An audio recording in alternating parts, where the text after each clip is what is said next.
So, hello everyone. Today we are going to see the chemical reduction of ore by aluminium, sodium or magnesium and the hydrogen.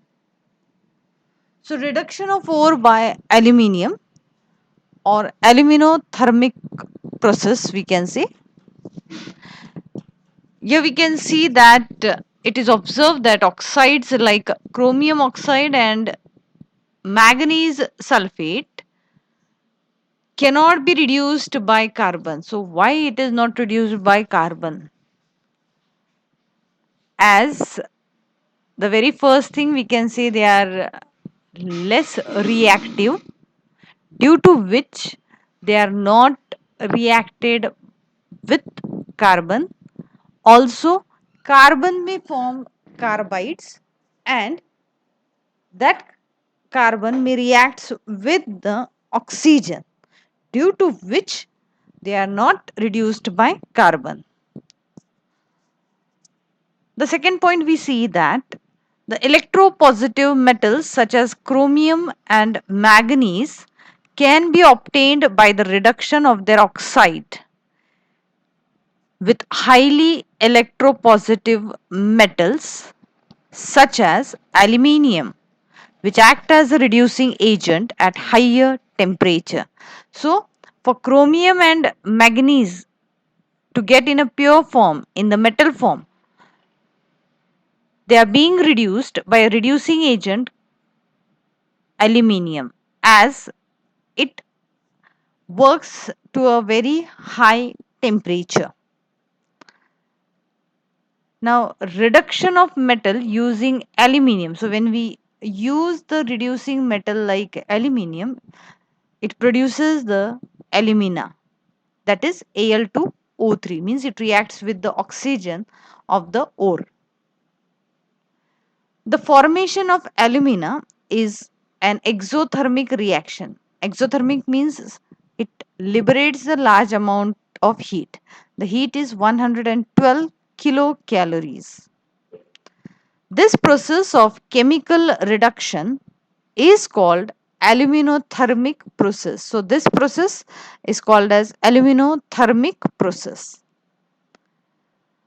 As the reduction process is highly exothermic, means when the heat is liberated in much more amount to obtain the molten metal, we can see the example like when we take chromium oxide and when we use aluminium as a reducing agent.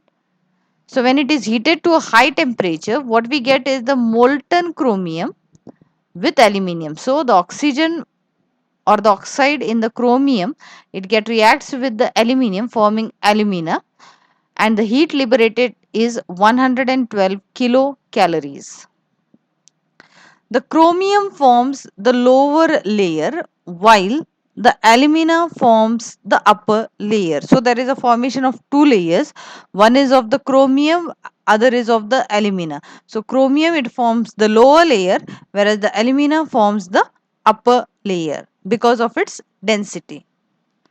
The two layers are then separated. So when we are going to separate these two layers. So this was all about the reduction of ore by aluminium, which is also called as the aluminothermic process. Now reduction of ore by sodium or the magnesium.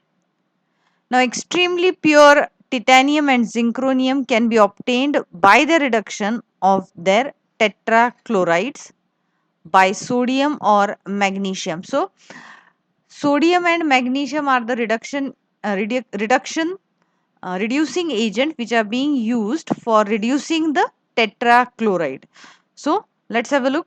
Titanium tetrachloride, when heated with sodium, we obtain the pure metal as a titanium, and NaCl is one of the byproduct.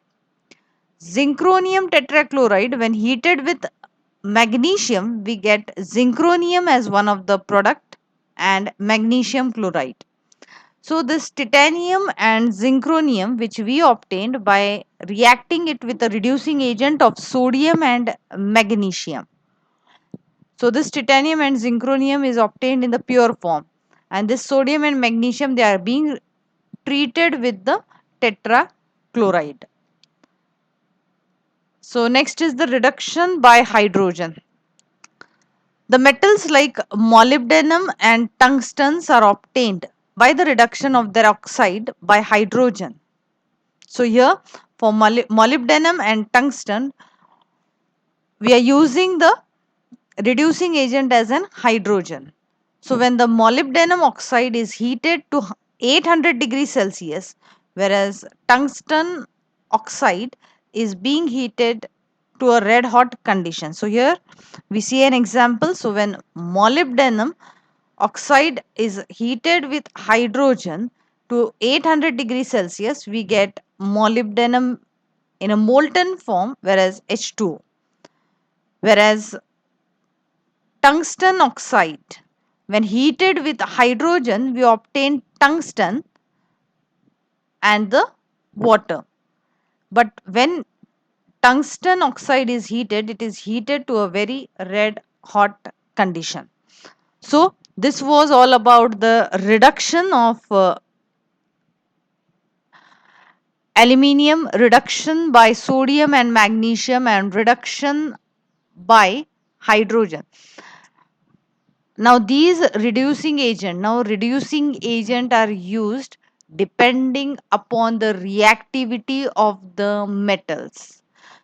How they react, either they are less reactive or more reactive. If they are more reactive, then the reducing agent are selected in that manner.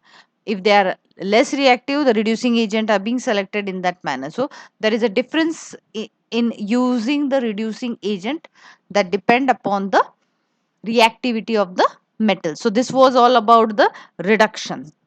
Thank you.